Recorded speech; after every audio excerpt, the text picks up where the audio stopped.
কথায় আছে মাছের তেলে মাছ ভাজা। তা আজকে আমি মাছের তেল দিয়ে হাজারি বেগুন রান্না করব কিভাবে, সেটাই আপনারা দেখতে থাকুন। গরম কড়াইয়ে মাছের তেলটা দিয়ে দিলাম। দেখুন কতটা তেল বার হয়েছে। মাছের তেলে আজকে সবজি রান্নাটা মজে যাবে। বিনা তেলেই রান্না করব। তেল বার হয়ে গেছে, এর মধ্যে দিয়ে দেবো কুচনো পেঁয়াজ আর চেরা কাঁচা লঙ্কা। পেঁয়াজটা হালকা ভাজা হয়ে গেছে, এই মাছের তেলে আবার আলুটাও ভেজে নেব।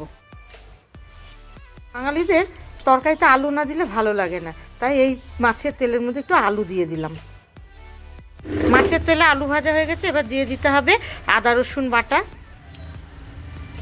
লাল লঙ্কার গুঁড়ো, হলুদ, জিরে, ধনে আর স্বাদ মতো লবণ দিয়ে ভালোভাবে কষিয়ে নিতে হবে।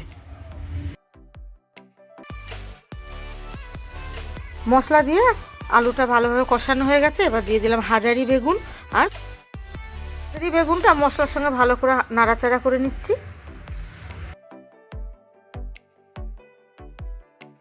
এবার দিয়ে দিচ্ছি মটরশুঁটি। সবজি কুক করার জন্য দিয়ে দিচ্ছি গরম জল।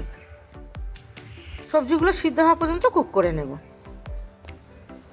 বন্ধুরা, কত তাড়াতাড়ি রান্না হয়ে গেল মাছের তেল দিয়ে সবজি। আমাদের চ্যানেলটিকে সাবস্ক্রাইব করে আমাদের পাশে থাকবেন।